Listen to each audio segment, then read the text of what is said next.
Bienvenidos una semana más a CarTech Connect. Hace aproximadamente un año publiqué en mi canal principal, Canalateca, un análisis del iVoox que hasta ahora es mi preferido, el CarLink T-Box Ambient. Pero hace poco me han hecho llegar el modelo CarLink T-Box S2 Ambient, que es muy similar, pero más barato. Por si todavía no sabes qué es un iVoox, te diré que se trata de un dispositivo que se conecta al puerto USB de tu coche y te permite tener un sistema Android completo sin las limitaciones de Android Auto o de CarPlay. En el vídeo de hoy vamos a analizar este iVoox, teniendo como referencia el que llevo actualmente, que es de la misma marca.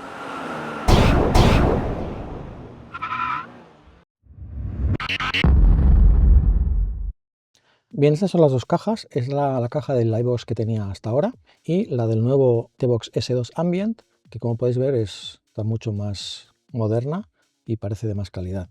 En cuanto al contenido es prácticamente el mismo, dos cables USB, uno de ellos con dos USB-C por ambos lados y uno con USB-C y USB-A por el otro lado, dependiendo de vuestro coche, os irá mejor uno u otro. Lo que es el dispositivo en sí, que el nuevo S2, yo lo encuentro más atractivo. Continúa teniendo lo mismo, una conexión para alimentación, conexión USB-C, una ranura para una tarjeta SIM y otra ranura para una tarjeta de memoria. Yo, como podéis ver aquí, ya le he puesto una tarjeta SIM. Yo recomiendo que paguéis un poquito cada mes y vale la pena. Es mucho más cómodo tener una tarjeta SIM de datos para poder acceder a Internet que no tener que compartir Internet con vuestro teléfono móvil cada vez que lo queráis usar. Ambos, por eso se llaman Ambient los dos modelos. Y es que, como podéis ver aquí, tienen unas luces de ambiente, que a mí en este caso me gusta más la del modelo S2, es como más difuminada. La del modelo anterior quizá puede molestar un poquito, como podéis ver aquí, es muy brillante. Y luego este dispositivo nuevo tiene una cosa que no había visto hasta ahora en ningún otro iVoox, y es este botón de aquí. Este botón de aquí, luego veremos, sirve para cambiar el tipo de conexión. Hasta ahora todos los iVoox con los que he trabajado, siempre lo comento, que tienen como requisito que el coche disponga de CarPlay por cable, porque el iVoox utiliza ese tipo de conexión. También se puede hacer a través de Android Auto, aunque requiere unos pequeños ajustes, grabar un fichero, es un poco más complicado. Pero este es el primer iVoox que veo en el cual podemos cambiar el tipo de conexión por defecto de CarPlay a una de Android Auto, simplemente pulsando este botón. Luego lo veremos. Bien, conectamos el dispositivo Powered by Android. Es un sistema full Android, Android completo. La primera vez cuando se conecta lo que hace es calibrar la pantalla y se reinicia. Yo ya lo he hecho, por lo cual ya tenemos directamente la pantalla.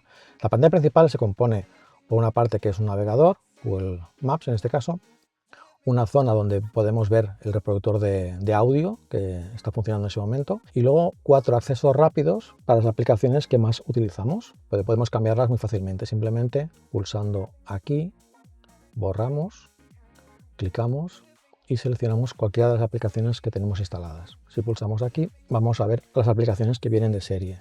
Las llamadas Bluetooth, Google Maps, mensajes SMS, llamada por teléfono. En este caso, si tenemos un SIM podemos hacer llamadas por teléfono directamente a través del SIM, no a través de nuestro teléfono móvil, para volver al sistema del coche. El APK Installer para instalar cualquier APK que queramos fuera de Google Play, reproducción de música por Bluetooth a través de nuestro teléfono, los ajustes, AutoKit, que luego ahora lo veremos, para podernos conectar tanto por CarPlay como Android Auto inalámbrico. La gracia de este dispositivo es que podemos instalar a través de la Play Store cualquier aplicación que esté disponible. Estamos pagando un extra por esta funcionalidad, que es la más interesante. Si queremos solamente conectarnos de manera inalámbrica a CarPlay o Android Auto, lo podemos hacer aquí, pero existen dispositivos más económicos para hacerlo. Un navegador, Chrome.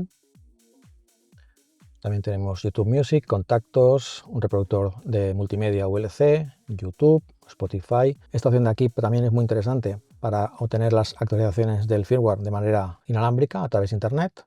Google, esta de aquí no sé qué significa. Estas de aquí son para ver los satélites cercanos. Netflix, también muy interesante. Y luego un navegador de archivos dentro de la tarjeta de memoria o del propio dispositivo. Vamos a ver el vídeo.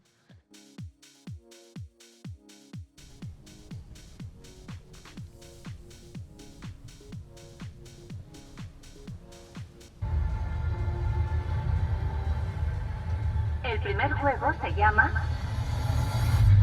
Luz Roja, Luz Verde. Mi estrategia es que no me maten, llegar hasta el final. Bueno, la verdad es que se ve perfecto, ¿eh? Y como os comentaba, en Play Store puedes descargar cualquier aplicación hasta juegos incluso. Pues si os interesa también os dejaré en la descripción del vídeo un enlace a un vídeo donde muestro cómo conectar un mando de una PlayStation a un dispositivo como estos.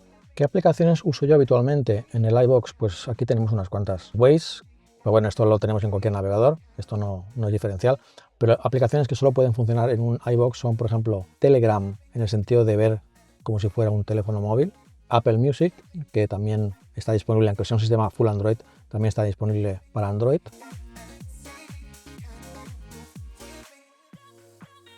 Gmail, que también va muy bien tener el correo cuando estemos parados o esperando en un semáforo, poder comprobar el correo. Y luego también tenemos esta aplicación de aquí, en este caso uso Vidure, que es la aplicación que uso para conectarme a la dashcam que llevo aquí arriba instalada y poder ver los archivos que se han grabado.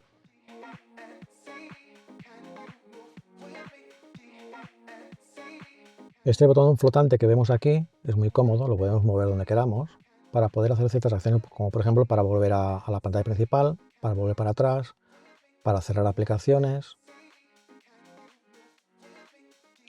o para dividir la pantalla.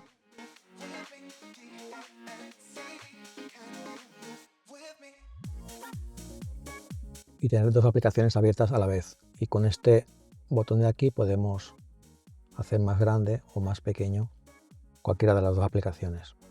Y como creo que he comentado al principio, este modelo es más barato. Este cuesta unos $139 frente a los 169 que cuesta el que llevo yo actualmente. Pero a costa de dos cosas. Una, que el rendimiento, como podemos ver aquí en esta pantalla, es un poquito inferior, y que además que este modelo solo está disponible con 4 GB de RAM y 64 de almacenamiento. El que llevo yo actualmente está disponible también con 8 GB de RAM y 128 de almacenamiento. Pero os puedo asegurar que esos 64 GB son suficientes, y si en algún momento necesitáis más almacenamiento podéis usar una tarjeta de memoria. Ambos dispositivos funcionan con Android 13 y, como comentaba, la única diferencia es que el procesador, en el caso del que yo llevo actualmente, es de 4 núcleos A1,9 y 4 A240, y en el S2, como podemos ver, los procesadores son un poquito más lentos, 1.8 y 2,02, pero la diferencia es muy pequeña. La verdad es que no se aprecia en el funcionamiento, a no ser que, bueno, que os dé por descargar algún juego que requiera mucha potencia, y a lo mejor ahí sí que notáis alguna diferencia. Pero bueno, si queréis un dispositivo un poco más barato, pues es una buena opción. Y después también una aplicación que me encanta es esta de aquí, Car Launcher o Car Launcher Pro. Yo tengo la Pro, que vale unos 5 euros, y la verdad es que vale la pena, porque permite unos niveles de configuración que es otra liga, como podéis ver aquí. Podéis personalizar cualquier elemento de la pantalla. También es muy recomendable. Os dejo también otro enlace en la descripción por si queréis ver más detalles de cómo funciona Car Launcher.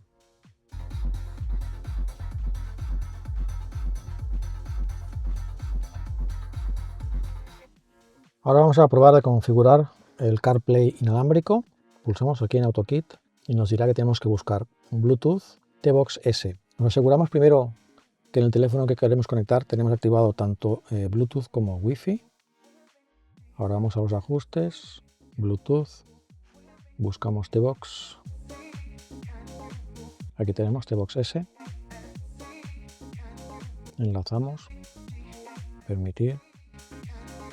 Y aquí lo tenemos, súper rápido.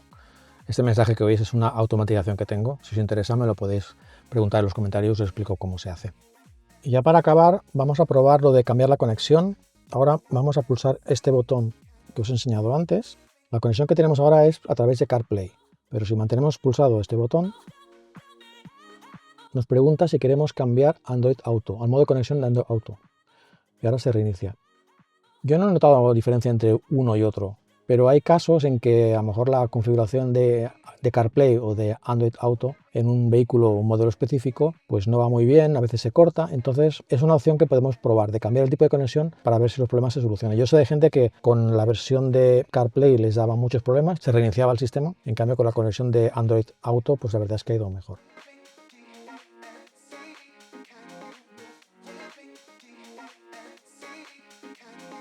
Ahora empieza de nuevo el proceso de recalibración de la pantalla. Y aquí lo tenemos, funcionando con conexión tipo Android Auto. Pues hasta aquí el vídeo de hoy. Como siempre os dejo el enlace al producto en la descripción y nos vemos en el próximo vídeo. Adiós.